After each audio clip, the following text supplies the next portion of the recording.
ओम। आज का रात्रि क्लास है 9 जुलाई 1968।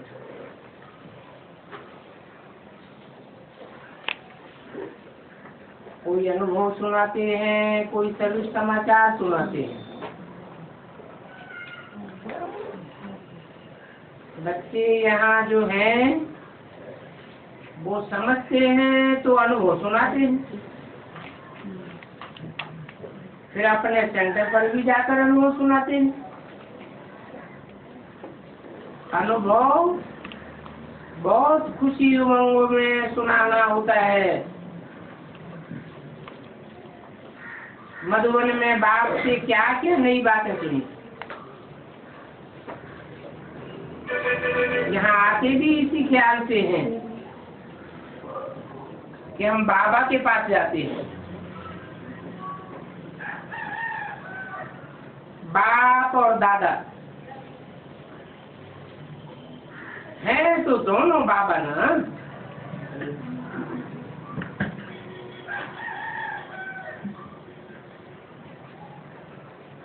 एक बड़ा बाबा और एक छोटा बाबा।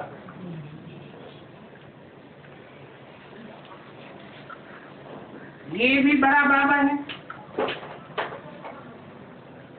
इनको तो ग्रेट ग्रेट ग्रैंडफादर भी कहते हैं और उनको फादर कहते हैं। जरूर होकर के गया है। जो चीज हो करके जाती है वो फिर रिपीट जरूर करते हैं। बच्चे जानते हैं बाबा रथ में आया था, वो पास्ट हो गया।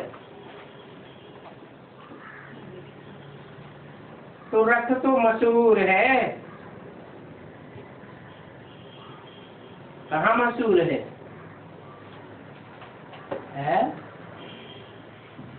शास्त्रों में रथ की बात आई हुई है। क्या बात आई हुई है? भगवान ने अर्जुन का रथ लिया,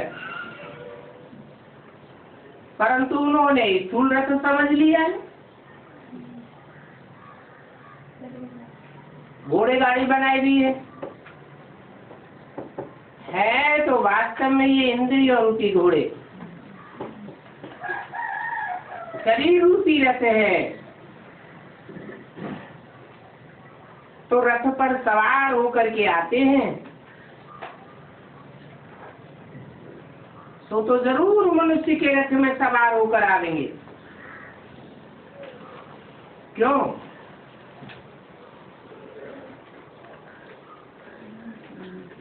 भगवान की तो कच्छ मत्स्य अवतार भी गए हुए हैं, तो कच्छ मत्स्य को आकर के पढ़ाई पढ़ावेंगे क्या? जरूर मनुष्य तन में आकर के पढ़ावेंगे। मनुष्य तन में आकर क्यों पढ़ावेंगे? क्योंकि मनुष्य का आ जाता है जो मन का उपयोग करे, मनन चिंतन मंथन करे। जानवर थोड़े ही मनन चिंतन मंथन करेंगे।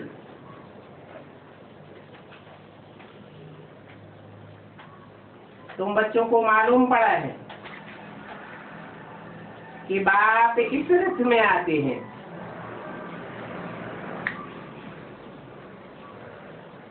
कृष्ण की आत्मा कोई नहीं आवेगी, क्योंकि कृष्ण की आत्मा तो अभी बहुत जन्मों के अंत में है।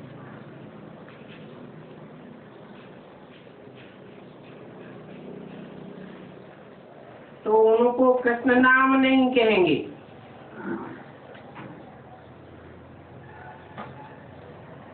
जो रथ पर सवार होकर के आते हैं,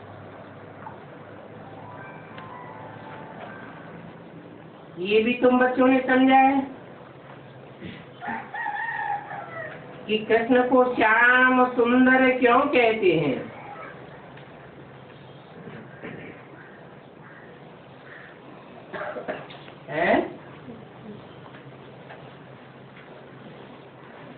कृष्ण को ही श्याम सुंदर क्यों कहते हैं?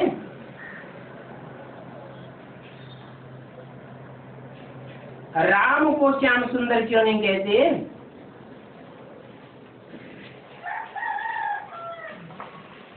क्योंकि कृष्ण की आत्मा ही सृष्टि का पहला पत्ता है, जो अति सुंदर बनता है, और वही सृष्टि के अंत में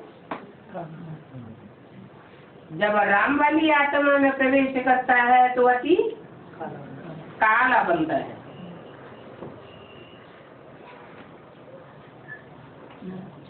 नाम तो मनुष्य ही रखते हैं,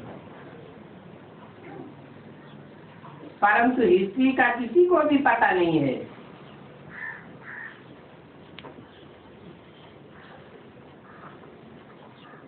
तो जरूर कहेंगे कृष्ण घोड़ा पावन, कृष्ण सांवरा अर्थात पतित। अभी क्या कहेंगे? अभी कृष्ण को गोरा कहेंगे या सांवरा कहेंगे? अभी भी कहेंगे सांवरा। कृष्ण के भक्त सुनेंगे तो बिगड़ पड़ेंगे। क्यों बिगड़ पड़ेंगे? क्योंकि वो तो समझते हैं कृष्ण भगवान है, भगवान का साकार रूप है।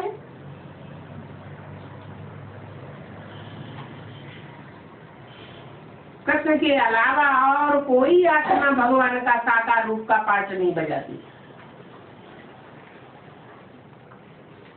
तो वो कृष्ण को काला क्यों समझेंगे?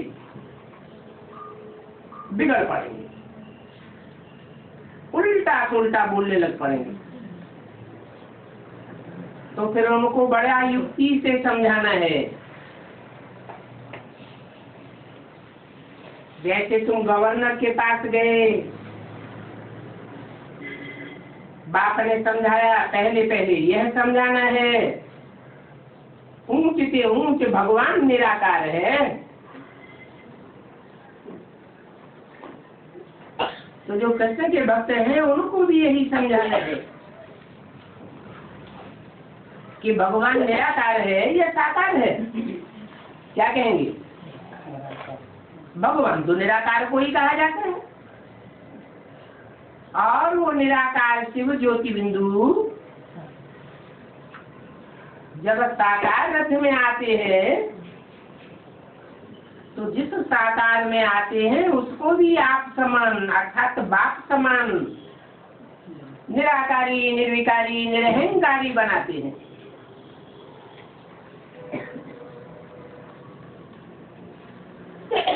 तो वो भगवान का साकार स्वरूप कहा जाता है। बल साकार में है तो भी निराकारी स्टेज वाला है। ब्रह्मा का तो कोई भी चित्र नहीं है जो निराकारी स्टेज वाला हो। धर्म पिताओं को तो निराकारी स्टेज में दिखाते हैं ना, क्योंकि पिता माना ही बीज। बीज तो सूक्ष्म होता है, निराकार होता है। तो समझाना पड़े कि कृष्ण सृष्टि का पहला पत्ता है, बीज नहीं है। वो निराकारी स्टेज धारण नहीं कर सकता। वैसे निराकार आत्मा तो सभी है। जो भी 500-700 करोड़ आत्माएं हैं सब क्या है? आत्माएं निराकार है, परंतु सब आत्माएं निराकारी स्टेज को धारण नहीं करती हैं। निराकारी, निर्विकारी, निरहंकारी नहीं बनती हैं। इसलिए बाप कहते हैं निराकारी भव। अपन को निराकार आत्मा समझो। ये प्रैक्टिस यहाँ पक्की करनी है।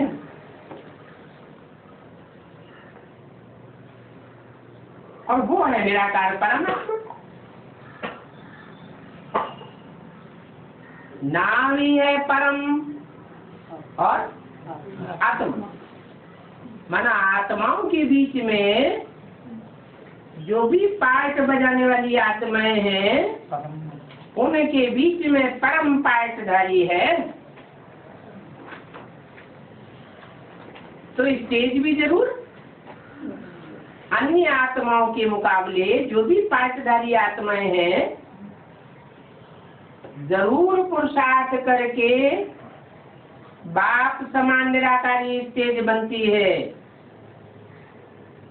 इसलिए परमात्मा कहा जाता है। इसलिए उसका नाम शिव के साथ जोड़ा जाता है। हाँ, शिव सदैव परम धाम में रहते हैं। आत्माएं बल आत्माओं को निराकारी तेज का पता लग जाता है कि हम निराकार है, ज्योति बिंदु है, परंतु सदैव तो परम धाम नहीं रहती है। हाँ, परम धाम में सदा काल रहने का पुरुषार्थ करके अपने को परिपक्व स्टेज में धारण करने वाली आत्मा परमात्मा कही जाती है। बाकी आत्माएं तो तुम सभी हो, अपने अपने शरीर में पार्ट बजाते हो नंबरवार पुरुषार्थ अनुसार। और जो भी आत्माएं हैं सभी अविनाशी हैं। आत्मा का विनाश नहीं होता है। 5 तत्वों के शरीर का विनाश होता है, घड़े का विनाश होता है या मिट्टी का विनाश होता है? मिट्टी से घड़ा बनता है, परंतु घड़ा फूट जाता है, विनाश हो जाता है। मिट्टी का तो विनाश नहीं होता। तो कहेंगे 5 तत्वों से बना हुआ ये जो शरीर है उस शरीर का विनाश होता है, लेकिन 5 तत्वों में मिल जाते हैं, उनका विनाश नहीं होता। तुम कैसे भी हो, हर 5000 वर्ष के बाद हम बाप से ही वर्षा लेते हैं जो हम कल्प कल्प लेते आए हैं। तो दुनिया में खेलते हैं हद का ड्रामा, और इस शक्ति रूपी रंगमंच पर है ये बेहद का ड्रामा।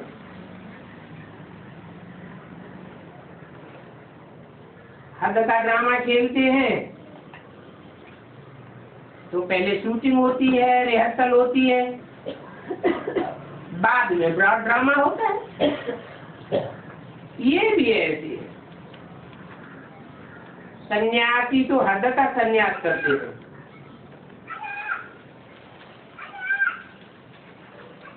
हद का सन्यास करने के कारण वो फिर भी हद की दुनिया में, पुरानी दुनिया में ही रहते हैं, परंतु तुम तो बेहद का सन्यास करते हो।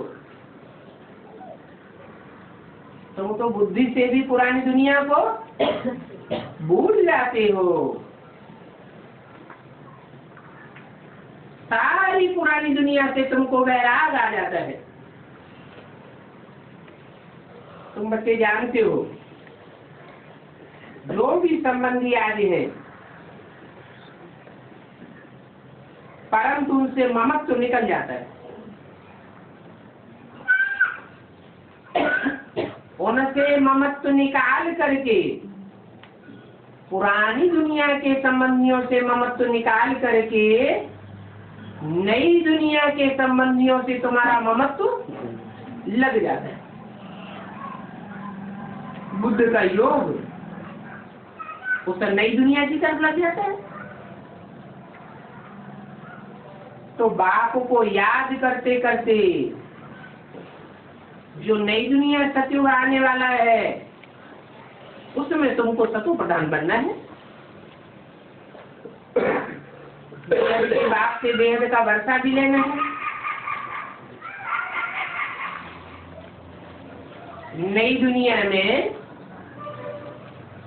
नंबरवार वर्षे होंगे, इसलिए नंबरवार पवित्र जरूर बनना है।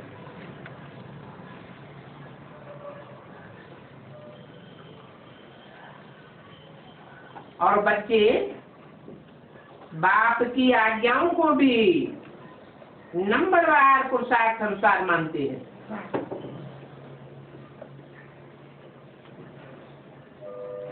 नंबरवार पुरुषार्थ अनुसार आज्ञा मानना क्या होता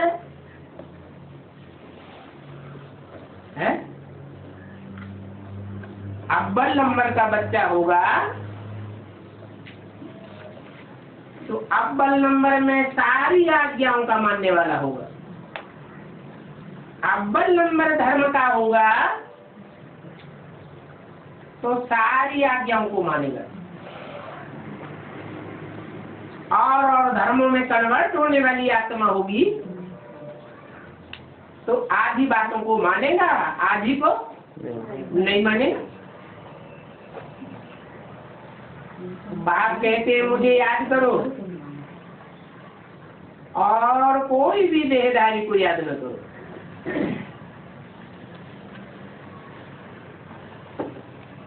अगर बाप के अलावा और कोई देहधारी याद आता होगा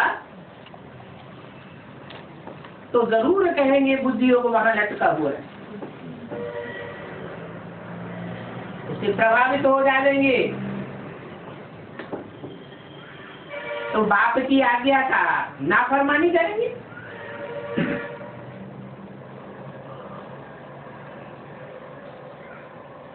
तो बाप को याद करो,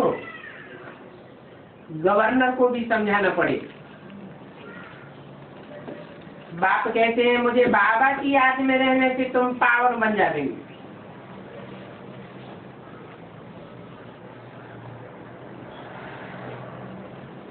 और वो बाप ऊंचे से ऊंचे है क्या? ब्रह्मा को ऊंचे से ऊंचे नहीं करेंगे,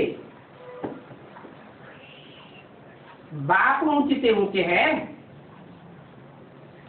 इब्राहिम बुद्ध क्राइस्ट को भी ऊंचे से ऊंचे नहीं कहेंगे। ग्रेट फादर्स तो है परंतु सबसे ऊंचा फादर तो एक ही है, वही पतितों को पावन बनाने वाला है। जो कहते हैं क्या मुझे याद करो, तो कहने वाला साकार हुआ या निराकार हुआ? साकार हुआ। वो ब्रह्मा के द्वारा कहते हैं मुझे याद करो, या उनका कोई डायरेक्ट स्वरूप है? उनका डायरेक्ट स्वरूप है, जो बाप भी है, टीचर भी है और सदगुरु भी है। ब्रह्मा को न बाप कहेंगे, न टीचर कहेंगे और न सदगुरु कहेंगे। म्यूजियम आज में सुनते तो बहुत हैं परंतु समझते नहीं है। आगे चल करके जो न समझने वाले हैं वो भी सुनने सुनाने लग पड़ेंगे। सत्युग त्रेता में जो संख्या होती है वो आवेंगे और आकर के सुनेंगे।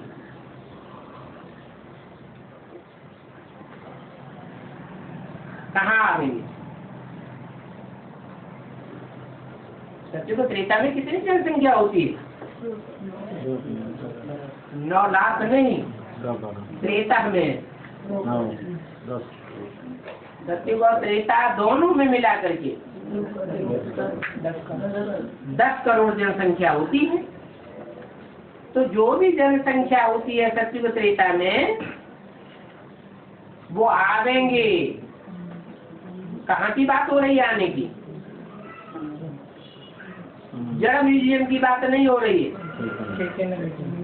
तुम्हारे चैतन्य म्यूजियम देखने में आवेंगे, समझेंगे और दूसरों को समझावेंगे भी।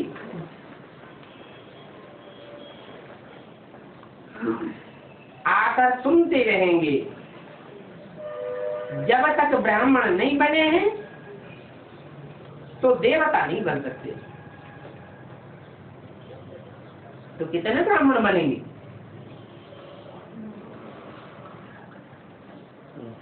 है? ब्राह्मणों की संख्या कितनी होगी? 33 करोड़। त्रेता के अंत में होते ही है 10 करोड़। 33 करोड़ तो कलयुग के अंत तक आते रहते हैं। और कलयुग में तो शूद्र संप्रदाय होते हैं या ब्राह्मण संप्रदाय होते हैं? शूद्र होते हैं। तो उनको ब्राह्मण पक्का थोड़े कहेंगे। तो ब्राह्मण बनना पड़े तभी सत्युग त्रेता में देवता बनेंगे। पिछाड़ी के समय बहुत आवेंगे। बच्चों को थोड़ी तकलीफ सहन करनी पड़ती है, खास करके बांधेलियों को। परंतु वह बांधेलियों के बंधन भी धीरे धीरे टूटते जाएंगे।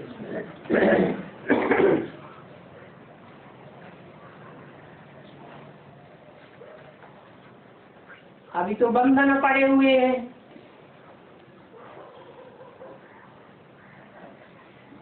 क्योंकि अखबारों में आज ने सुना है यहाँ जादू डालते हैं।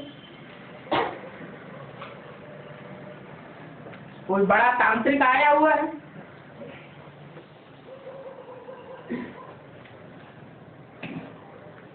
भगवान को जादूगर कहा जाता है ना।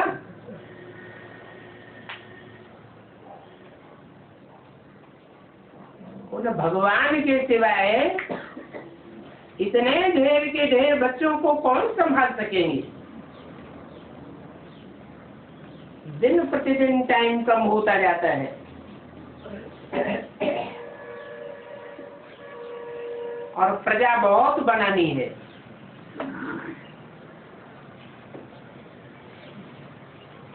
नहीं तो नई दुनिया में राजा कैसे बनेंगे? राजा कौन बनेंगे? यहाँ पुरुषार्थ करने वाले तो बहुत हैं और पुरुषार्थ है ही राजा बनाने का। परंतु बनेंगे कौन? अपने कर्म में जो प्रजा बनावेंगे, सेवा करेंगे, वो राजा बनेंगे। तो राजा वह बनेंगे जिन्होंने रैयत बनाई है। क्योंकि रैयत का राजा तो बनेंगे ना। रैयत माने प्रजा। तो कोशिश करनी चाहिए अपनी पढ़ाई की। सन्यासियों का तो है हद का त्याग। वो तो हद का घर बार त्याग कर देते हैं। तुम हद में तो कुछ भी त्यागते नहीं। तुम्हारा है बुद्धि का बेहद का वैराग। ऐसे तो सन्यासियों को भी सुख बहुत है पैसे का। प्यार करते हैं, घर में बुलाते हैं। परंतु वहां नई दुनिया में तो ऐसी बातें होती नहीं। साधुओं को, सन्यासियों आदि को भी,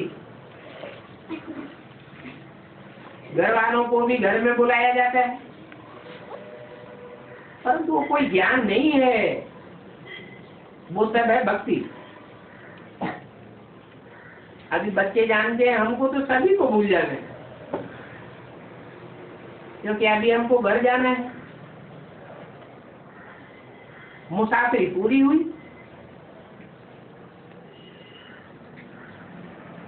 पहले तुम मुसाफिरी अपने राज्य में करते हो,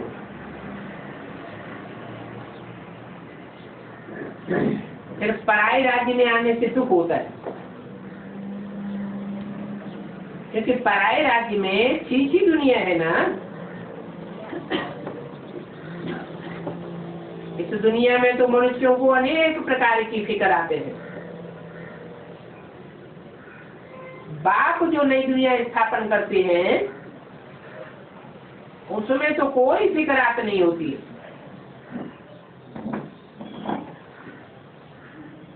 तो ऐसी दुनिया में जाने के लिए फिक्र से फारिग होने की प्रैक्टिस अभी करनी है।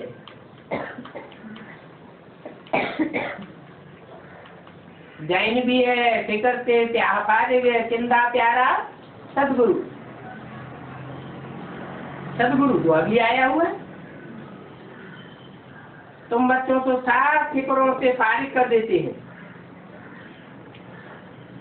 तुम हर प्रकार की फिक्र से फारिग होकर के शरीर छोड़ेंगे, तब तुम ऊंच पद पाएंगे। तो मददगार जो बनते हैं उनको हिस्सा बहुत अच्छा मिलता है। विश्व की बादशाही में तुम सभी हिस्सेदार हो, परंतु जो जितना मेहनत करेंगे उतना हिस्सा मिलेगा। तो सारा मदार पुरुषार्थ के ऊपर है। बाप को पहचानते हैं, बाप को समझते हैं, जानते हैं कि बाप वर्षा देने आया हुआ है।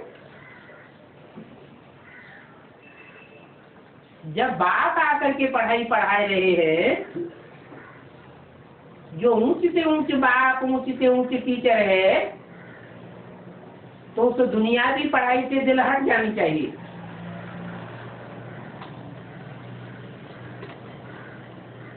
क्योंकि उस दुनियावी पढ़ाई से तो पाई पैसे का पद मिलता है,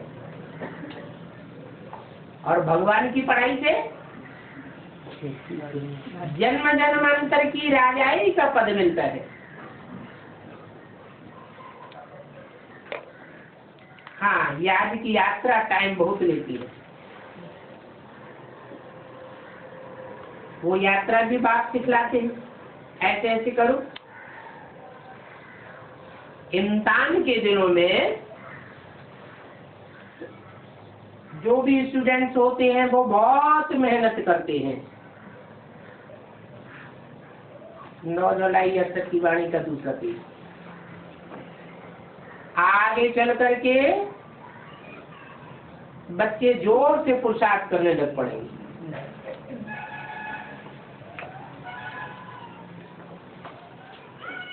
परंतु बाप कहते हैं अभी शरीर छूट जाए तो आगे के लिए पुरुषार्थ नहीं छोड़ना है। कोई भी बात पर पुरुषार्थ में ठहरना नहीं है। बस बाप कहते हैं कि आगे चल करके जोर से पुरुषार्थ करने लग पड़ेंगे, तो क्या आगे के लिए पुरुषार्थ छोड़ दिया जाए? नहीं, ऐसे नहीं सोचना है कि अभी तो टाइम बहुत पड़ा है। ऐसा कच्चा नहीं बनना चाहिए। बच्चों को बाप की श्रीमत पर ध्यान देना है।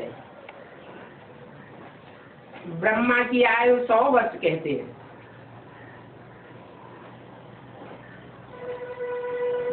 60 वर्ष में बाप ने प्रवेश किया।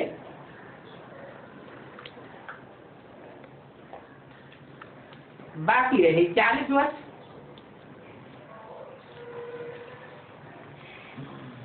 उन 40 वर्षों में भी तुम कितना पुरुषार्थ करते आए हो?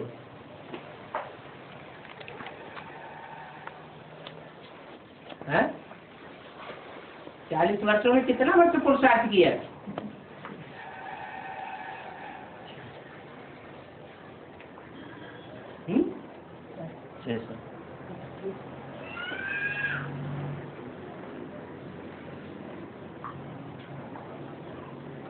जिन्होंने मुरली छापी है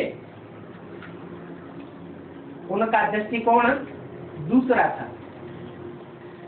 उन्होंने कौन से ब्रह्मा किया है 100 वर्षा की? दादा लेखराज ब्रह्मा की। उन्होंने समझ लिया कि 1936 में ही शिव बाप ने ब्रह्मा दादा लेखराज में प्रवेश कर लिया, इसलिए उन्होंने यहाँ लिख दिया 32 वर्ष। कितना पुरुषार्थ करते आए हो?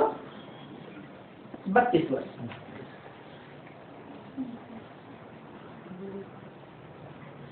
तो 32 वर्ष का पुरुषार्थ हुआ या वास्तव में उनका कब पुरुषार्थ हुआ? कब से गिनेंगे? उनके लिए तो गिनेंगे तब से जब से दादा लेखराज ब्रह्मा में मुरली चलाना शुरू किया। कराची में मुरली तो नहीं चलाते थे,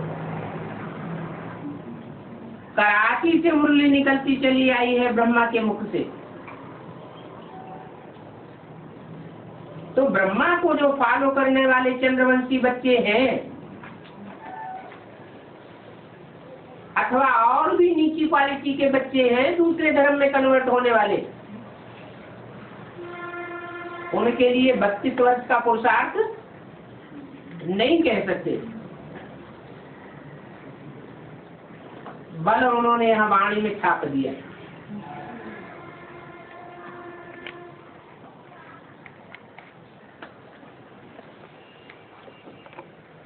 छाप इसलिए दिया कि वास्तव में आदि ब्रह्मा का पार्ट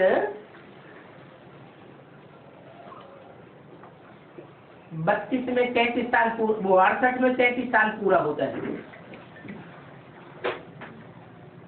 उसमें 7-8 वर्ष और जोड़े तो सन 76 में 40 साल पूरा होता है। इसलिए बाबा ने बोला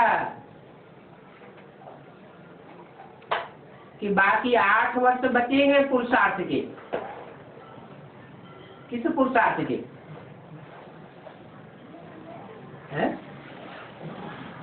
अरे पुरुषार्थी जीवन का लक्ष्य क्या है? नर से नारायण बनना। तो नर से नारायण विश्व का मालिक बनने के लिए ब्रह्मा की आयु बताई 100 साल, उसमें से 33 साल कौन से बच्चों के लिए पूरे हुए? सूर्यवंशी बच्चों के लिए पूरे हुए या चंद्रवंशियों के लिए? सूर्यवंशी बच्चों के लिए पूरे हुए। बाकी जो 7-8 साल रहे सन 76 तक,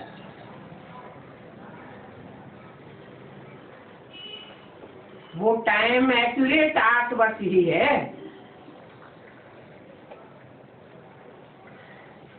उसके बाद पुरुषार्थ का टाइम खत्म हो गया क्या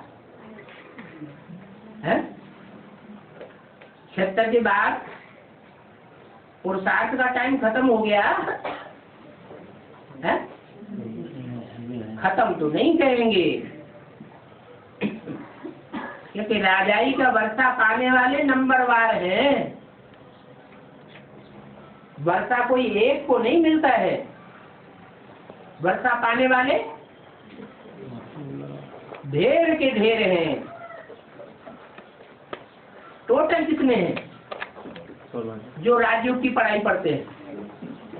16,108। अभी छोटा झाड़ है, वृद्धि होती जाती है। तो मीठे मीठे बच्चों को बाप को याद करना है अच्छी रीति।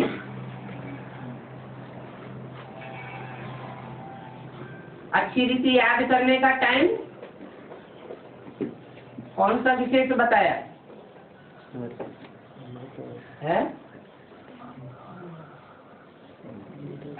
अच्छी रीति याद करने का टाइम, जो फाउंडेशन डालना है अच्छी रीति याद करने का, वो टाइम कौन सा हुआ? 68 से लेकर 76 तक। छूटा जा रहा है, वृद्धि होती जाती है। रात को सोते भी याद में सो जाओ तो तुमको बहुत खुशी होती रहेगी। फिर तुमको फालतू संकल्प आदि भी नहीं आएंगे। जैसे रात को याद में सोवेंगे तो स्वप्न और संकल्प कैसे बनेंगे? गहरी निद्रा में आने के बनेंगे, या तो श्रेष्ठ संकल्प आवेंगे, श्रेष्ठ स्वप्न आवेंगे। तो थकावट है तो लेट जाओ, ऐसे नहीं कि कड़क रूप में बैठ करके ही याद करना है। उठते बैठते चलते फिरते प्रैक्टिस करो तो तुमको बहुत अच्छा लगेगा। जैसे लौकिक बाप के लवली बच्चे होते हैं तो कितना प्यार करते हैं, क्योंकि बच्चे बाप की बहुत खातिरी करते हैं। तो यहाँ बच्चों को बाप की क्या खातिरी करनी है? लौकिक में जो बच्चे होते हैं, लवली बच्चे होते हैं बाप के, तो वे बच्चे बाप की बहुत खातिरी करते हैं। यहाँ तो लौकिक बच्चे हैं नहीं, है? कैसे बच्चे हैं? अलौकिक बच्चे हैं। यहाँ बाप की क्या खातिरी करेंगे?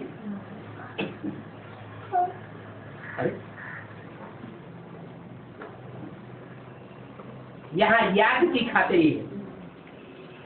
जितना बाप को याद करेंगे उतना बाप समझेंगे कि यह बच्चा मेरी बहुत खातिरी करता है। मदद करनी है, याद की यात्रा में रहकर वाइब्रेशन बनाने की। और सभी को कहो कि बाप को याद करो तो वर्षा मिलेगा। सतो प्रधान बनना माना बाप का वर्षा लेना है। बाप से कौन सा वर्षा मिलेगा? सतयुग का वर्षा मिलेगा या सतो सामान्य त्रेता या रजो प्रधान कलयुग का वर्षा मिलेगा? बाप है ही सत्य, तो कहते ही सच्चिदानंद, तो सतयुग का ही वर्षा देंगे सतो प्रधान। यहाँ रहने से पुरानी दुनिया बिल्कुल याद नहीं रहनी चाहिए। कहाँ रहने से? कहाँ की बात बताई है?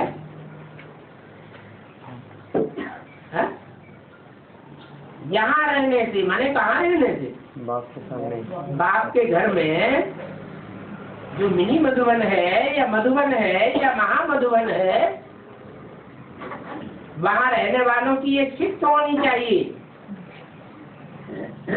कि बाप के सिवाय और पुरानी दुनिया बिल्कुल याद नहीं आए।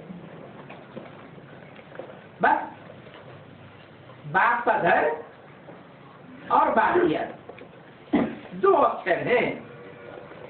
अच्छा, मीठे मीठे बच्चों को रुआनी बाप दादा का याद प्यार गुड नाइट।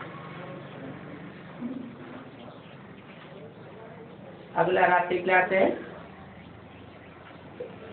10 जुलाई 1968। बच्चों को बेहद का बाप, बेहद की बहुत मीठी मीठी बातें सुनाते हैं। जो मीठी मीठी बातें, बेहद की बातें और कोई नहीं सुना सकता। हाँ, शास्त्र तो जन्म जन्मांतर सुनते चले आए हैं, परंतु वो तो पुरानी पुरानी ही बातें हैं। 2-2.5 साल पहले शास्त्र लिखे गए, वही बातें सुनाते चले आए। तो नई बातें कहेंगे या पुरानी बात कहेंगे? पुरानी बातें हो गई। और बाप तो आकर बिल्कुल नई बातें सुनाते हैं। इसलिए मनुष्यों को इन बातों को समझने में मुझान होती है। बच्चों को समझाया गया है यह नाली कोई 700 आदि में नहीं है। आदि क्यों लगा दिया है? 700 के साथ आदि क्यों लगा दिया? अब वो शास्त्र चाहे हिंदू धर्म के हों, भक्ति मार्ग, हाँ भक्ति मार्ग के ही शास्त्र, चाहे हिंदू धर्म के हों, चाहे क्रिश्चियन धर्म के हों, चाहे मुस्लिम धर्म के हों, है तो शास्त्र ही ना। शास्त्रों में वो नॉलेज नहीं है। आज इसलिए लगा दिया कि ब्रह्मा के तन में आकर जो कुछ सुनाया उसे भी शास्त्र कहेंगे या भगवान की नई दुनिया स्थापन करने वाली नई नॉलेज कहेंगे, उसे भी शास्त्र कहेंगे। गीता शास्त्र है या भगवान की नॉलेज है? गीता क्या है?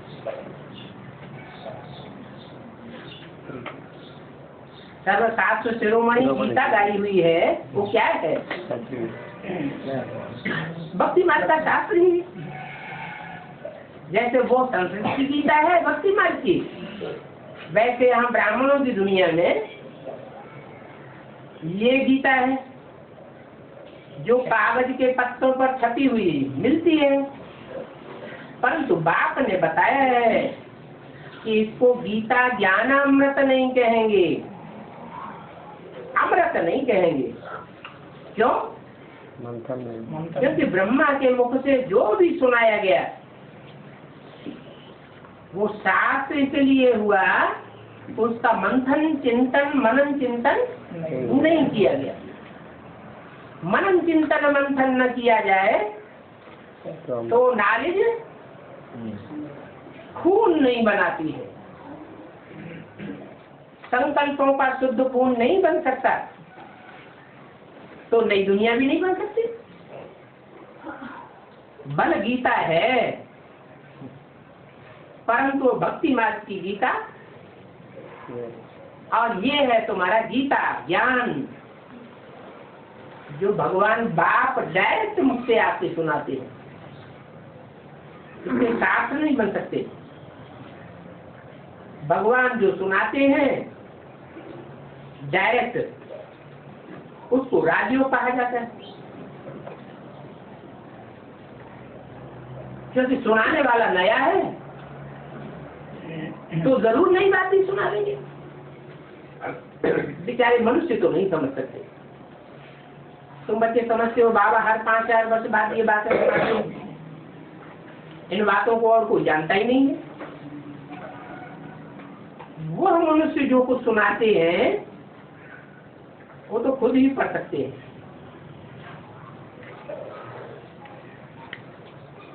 मनुष्य गुरु जो कुछ सुनाते हैं वो सुनने वाले खुद नहीं पढ़ सकते।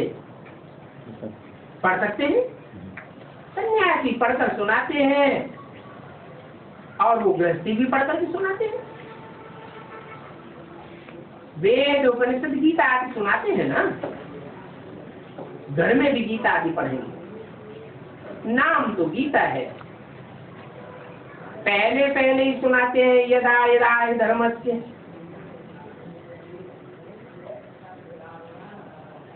परंतु बाप तो कहते हैं मैं तुम्हारा बाप हूँ और तुम अपने बाप को भूल गए हो। शिव बाबा आते हैं तो जरूर वेद की बादशाह ईश्वर ही देंगे। स्थापना करने वाला ही वो है, तो वेद का बाप बेहद का वर्षा देंगे ना। वेद का बाप बेहद का वर्षा देते हैं, नहीं तो सूर्यवंशी देवी देवताओं की राजधानी किसने स्थापन की? चंद्रवंशियों की राजधानी कही जाती है तो जरूर चंद्रमा ने स्थापन की होगी। इस्लाम वंशियों की इब्राहिम ने की, मुस्लिम वंशियों की मोहम्मद ने की, तो सूर्यवंशियों की राजधानी किसने स्थापन की होगी? जरूर सूर्य ने की होगी। सूर्य की क्या शिफ्ट है? सूर्य सबको रोशनी देता है, परंतु सूर्य किसी से रोशनी नहीं देता है। तो बाप सबको ज्ञान देने वाला है, ज्ञान की रोशनी देने वाला है, परंतु बाप को देने वाला कोई भी नहीं। ऐसे नहीं कि राधे कृष्ण ने नई दुनिया की राजधानी स्थापन की, नहीं। नर से नारायण बनाने के लिए नारायण व कृष्ण को नहीं आना है, जबकि है ही तमो प्रधान दुनिया। बच्चों को तो बहुत सहज ज्ञान लगना चाहिए, फिर भी 40 वर्ष मिलते हैं समझाने के लिए।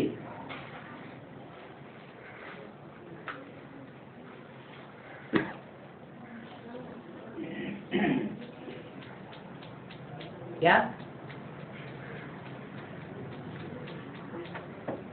कितने वर्ष मिलते हैं? 40 वर्ष लगते हैं समझाने के लिए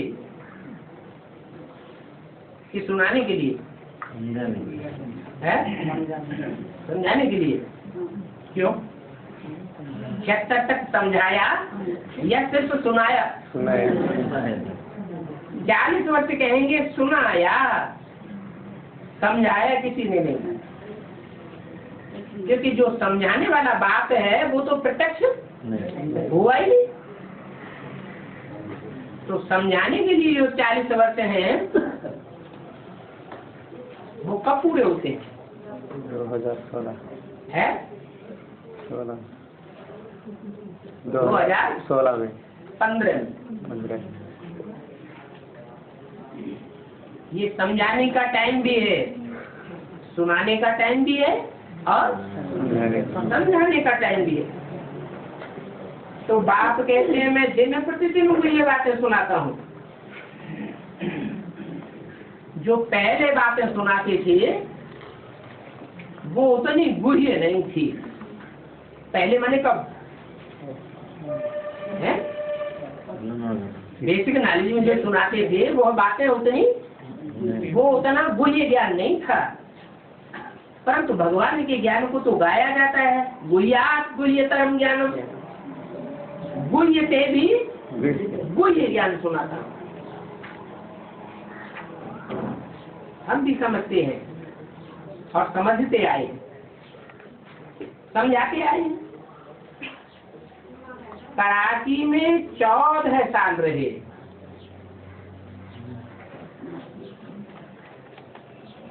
बच्चे 14 साल वनवास में रहे ना।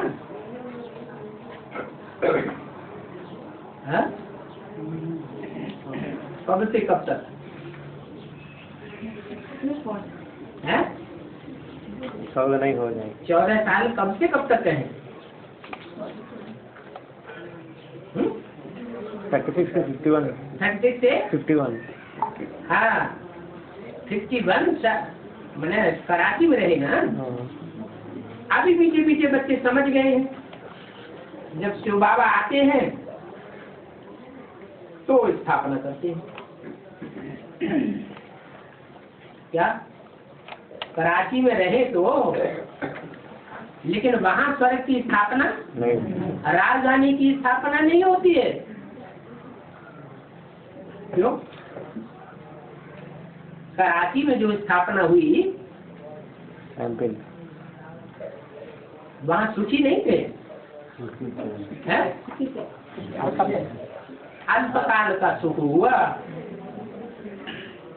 कराची में जो जमावड़ा हुआ वो 4 साल ही तो रहा, फिर उसके बाद वहाँ जो बढ़ गए हैं।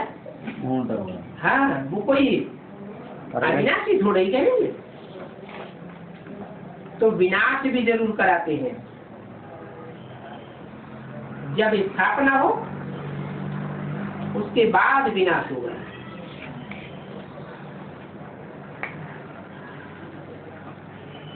वास्तव में स्थापना और विनाश में 40 वर्ष लगते हैं। कौन से वर्ष के लिए इशारा दिया? 76 के लिए इशारा दिया कि 40 वर्ष लगे बौद्ध की स्थापना में। बौद्ध की स्थापना माने सूक्ष्म संकल्पों की राजधानी की स्थापना करने में 40 वर्ष लगे, और विनाश में भी वो 40 साल। पहले स्थापना होती है या पहले विनाश होता है? पहले स्थापना। कोई की बुद्धि में तो स्थापना हुई होगी ना, नई दुनिया की। कृष्ण की हथेली पर बहिष्ठ दिखाते हैं, स्वर्ग दिखाते हैं। पहले ब्रह्मा कुमारी विद्यालयों में वो चित्र भी दिखाया जाता था, दरवाजे पर वो बड़ा चित्र रखा रहता था।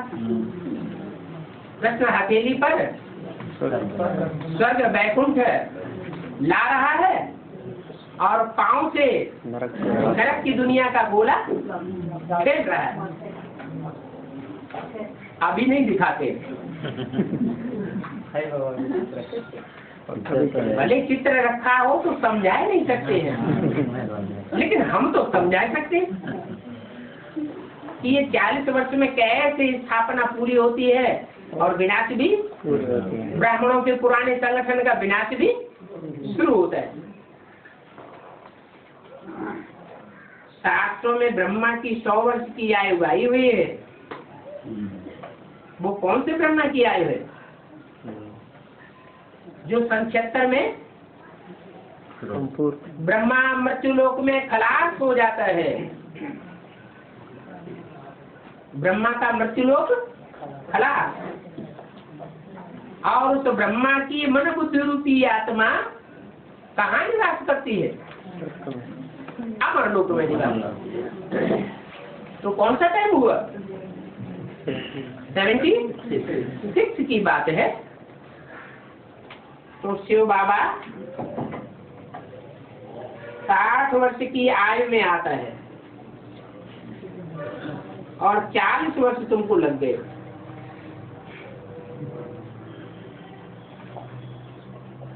आठ वर्ष भी अभी तुमको बहुत दिखाई पड़ते हैं। बच्चे समझते हैं विनाश जल्दी होना है, तैयारियां ऐसी हुई पड़ी, क्योंकि हम तो डिक्लेयर कर चुके हैं। कहाँ? जो 4 चित्र हैं उनमें भी 40 वर्ष। ब्रह्मा की आयु जब पूरी होती है लास्ट, तो डिक्लेरेशन दिया हुआ है 76 के लिए। 4 चित्रों में भी दिया हुआ है, अखबारों में भी निकाला था, और राष्ट्रपति को भी मेमोरेंडम लिख करके दिया हुआ था। ज्ञानामृत पत्रिका में भी छपा हुआ था, मुरलियों में भी छाप के रख दिए। तो डिक्लेरेशन तो कर चुके हैं।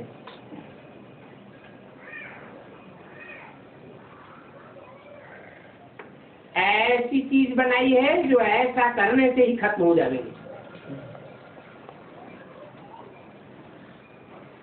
इनसे नई खौफनाक चीज अभी बनाते नहीं है। स्थापना भी देखी, विनाश भी देखा, तो निश्चय भी होता है। सर्विस बहुत करनी है, पैगाम पहुंचाना है गांव गांव में।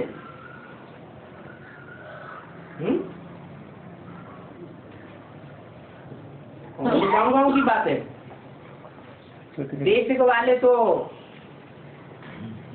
लौकिक रिश्ते गांव गांव में पैगाम नहीं पहुंचा सके, और यहाँ एडवांस में कौन से गांव गांव की बात है। छोटे छोटे सेंटर, जो छोटी छोटी गीता पाठशालाएं हैं, बड़े बड़े सेंटर्स हैं, वो तो हो गए शहर महानगर, और जो छोटे छोटे सेंटर्स हैं वो क्या हो गए, गाँव हो गए। उन गाँवों में जो भी पुरुषार्थी हैं उन सबको संदेश मिल चुका है।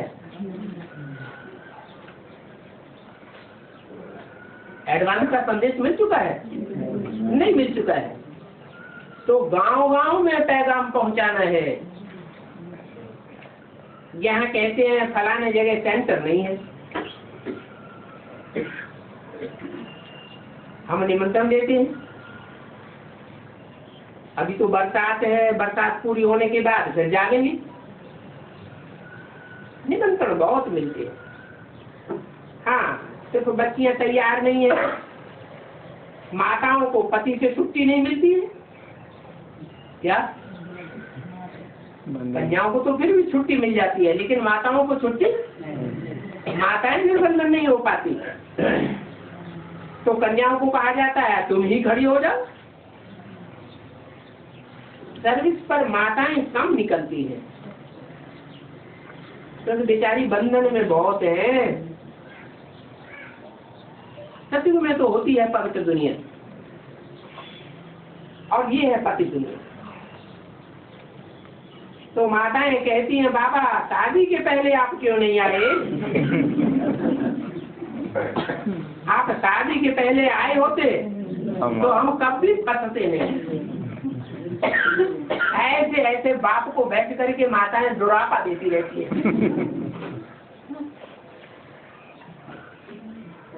ऐसे भी कहती है बाबा ये बच्चे न होते तो हम बंधन मुक्त होते।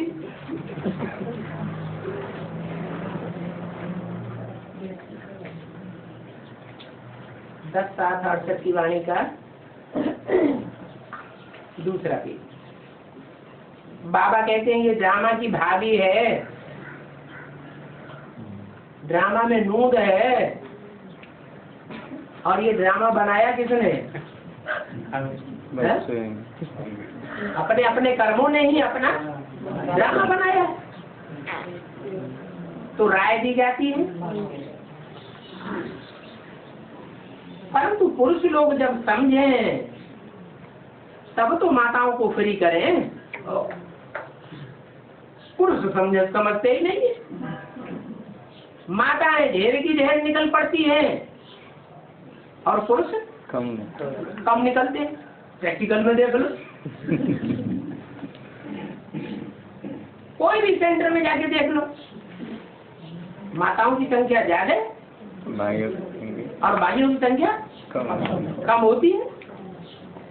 समझते ही नहीं है। ये रावण राज्य है, क्या करा है?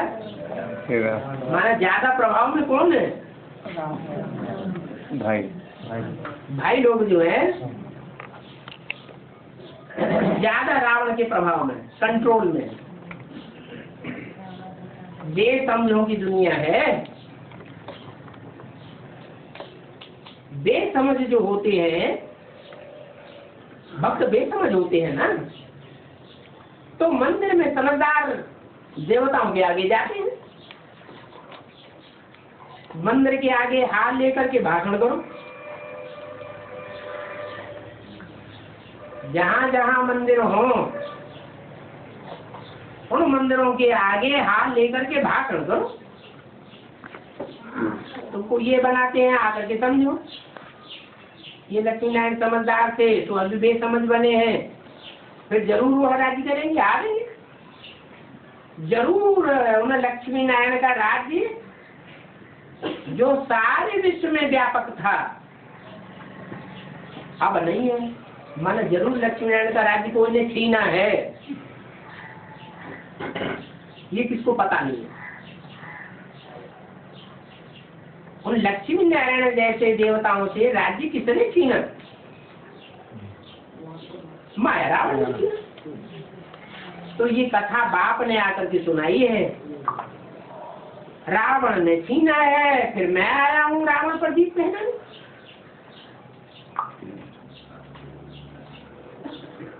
तो बच्चियों को शिव शक्ति सेना में दाखिल हो जाना चाहिए। फिर कहते हैं शिव शक्ति पांडव सेना, तो बच्चियों को ही दाखिल हो जाना चाहिए या पांडवों को भी दाखिल हो जाना चाहिए? दोनों को दाखिल हो जाना चाहिए। हम अपना राज्य स्थापन करें या अपना टाइम वेस्ट करें। याद की यात्रा में ही माया के विघ्न पड़ते हैं। ये राजयोग है, ये राजयोग सन्यासी नहीं सिखला सकते। क्या कहा है? सन्यासी क्यों नहीं सिखला सकते राजयोग को? है? क्यों नहीं सिखला सकते? गृहस्थ में रहकर पवित्र नहीं बनते। हाँ, वो तो घर गृहस्थ को ही छोड़ देते। इंद्रियों को कैसे कंट्रोल करना है ये उनकी बुद्धि में बैठ ही नहीं सकता। तुम्हारी बुद्धि में तो बैठा है क्या? क्या बैठा है कि हम कीचड़ की दुनिया में रहेंगे, लेकिन रह करके भी बुद्धियों से निवृत्त होकर के रहेंगे। इंद्रियों से बल कर्म करें, परंतु उस कर्म में हमारी बुद्धि लिप्त न होने पाए, निर्लिप्त रहे, ऊंची स्टेज में रहे। जैसे आसुक मासुक होते हैं, यातु करते हैं एक दूसरे को, तो क्या कारखाने में काम करना बंद कर देते हैं? काम भी करते रहते हैं, याद भी चालू रहते हैं। माता होती है, चक्की भी चलाती रहती है, घर का काम धाम भी करती रहती है, और बच्चे की तरफ बुद्धि लगी रहती है। तो ये बात सन्यासियों की बुद्धि में नहीं आ सकती। बाप तुम बच्चों को सिखलाते हैं। ये राज है इंद्रियों को कंट्रोल करने का। अहम आध्यात्मिक तुम्हारी ये है। हम विश्व में राज्य शांति का स्थापन कर रहे हैं, और भारतवासी यही मांगते हैं। ये देखो चित्र कितना अच्छा बनाया हुआ है। 6x9 साइज के चित्र ट्रांसलाइट के हों तो बहुत अच्छा है। कहते हैं छत इतने बड़े नहीं है। अब 10 फुट से कम तो छत होती नहीं है। अच्छा न सही 6x4 का तो बनाओ।